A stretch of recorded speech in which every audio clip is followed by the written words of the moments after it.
Want to know how to create amazing artwork outdoors in the wild? Well, you've come to the right place, because I'm going to be using charcoal with a one tool technique to recreate exactly what's in front of us. So let's see what we can achieve.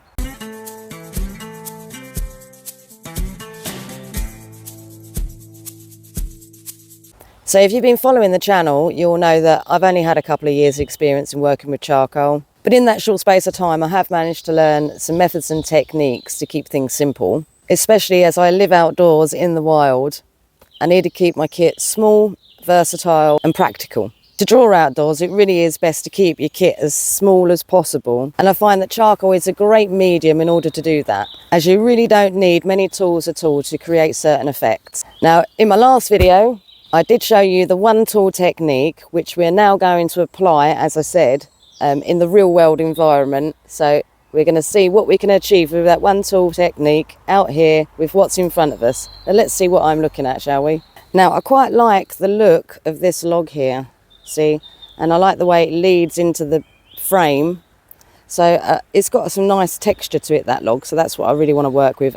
So in order to help myself, what I've done is I've taken a photo of what I'm drawing in front of me. It just helps me contain the picture. Some people use like little frames that they put in front of them, or some people can just do it by eye. I'm not very good with the portion size if I'm just on eye, so I like to put a picture there so I've got that to refer to in relation to my paper. So of course, another great advantage to taking a photo, particularly working with charcoal, is I can do this with the photo. This is going to help me determine the different tones of charcoal that I need to use and apply on the paper. It's much easier when you're working with black and white to actually try and envisage that picture in black and white. And by taking this picture and doing that, I've just made my life 10 times easier. Well, my frame here is slightly shorter, so I'm just going to shorten my frame on the picture.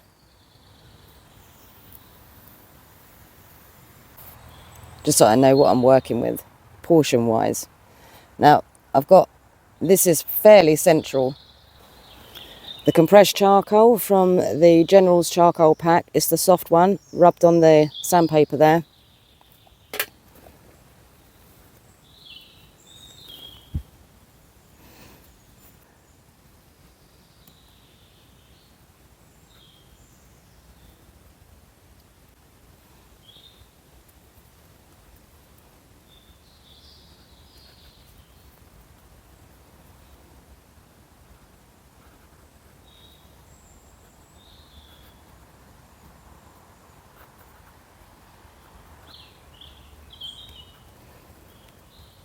Just by pressing and rubbing, like I did in the last video, I'm imitating the impression of the shadow on the log.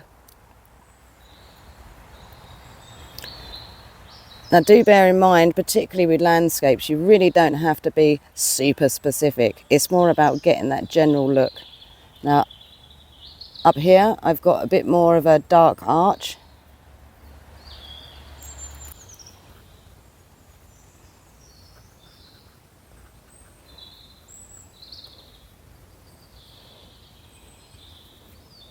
And a real dark bit there.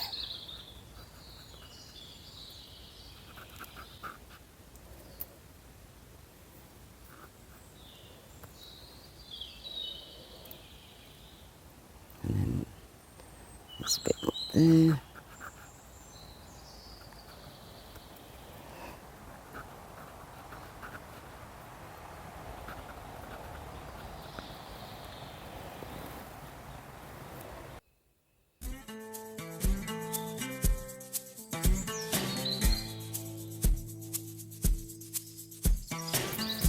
So I've got most of my darks on the log here, and then I'm using just a bit of a drag motion to create the lines that you can see to give it the impression it's a log. As I say, being specific isn't really important, because especially when you're doing landscape drawings, because most people haven't got that landscape in front of them.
So now with the leaves, I'm going to do a circular motion of blend,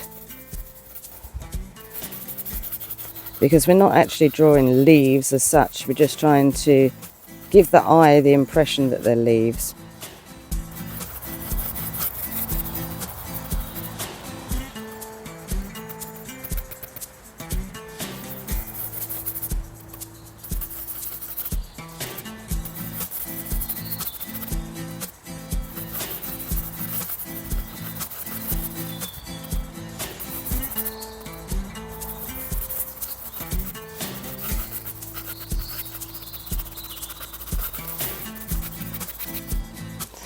And then your log would be sweeping motions.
Kneadable eraser covered in dog hair. One of the perks to living with a dog in a tent.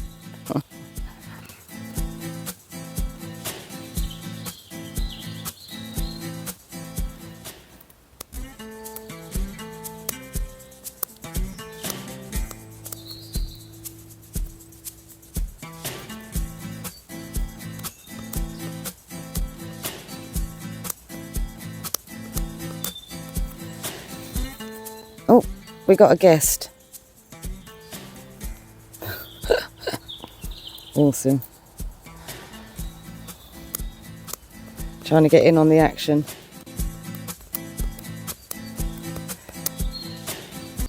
Now this kneadable eraser is just to mimic some highlights so the sun could be hitting some leaves.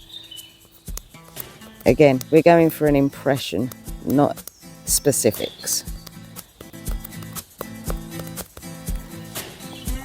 Now for highlights on the tree, well, first of all, let's just chuck in a little bit more heavy shading in places like the underneath.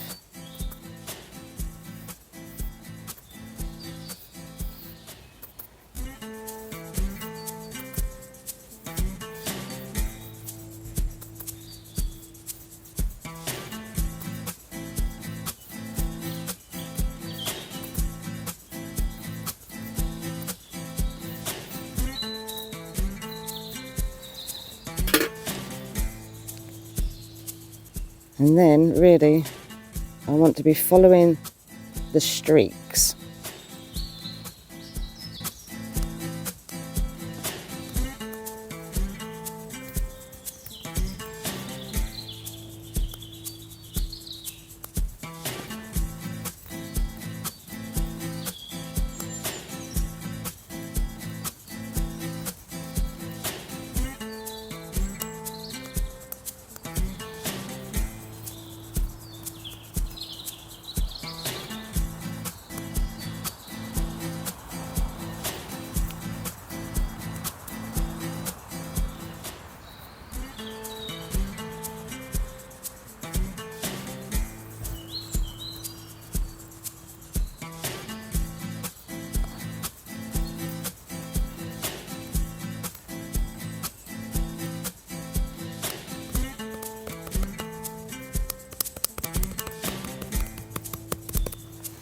And there we have it, a quick sketch of a log in the woods. So you can see there with that simple technique, it's really easy to give the impression of what you're seeing. But I mean, especially from a distance, it's fairly effective, right? I mean, charcoal art in the woods, it's not only super relaxing, but you've got the inspiration all around you. By using charcoal, you keep your kit to a minimum. By learning certain techniques from me and this channel, you'll be able to keep everything simple. So give it a go. I'm the perfect example that you do not need to be a professional in order to pull things like this off. And do check out my other videos, and if you've liked this one, do give me a thumbs up and please share me around. It'll help me grow, right? Thank you for your support, and I'll catch you in the next one.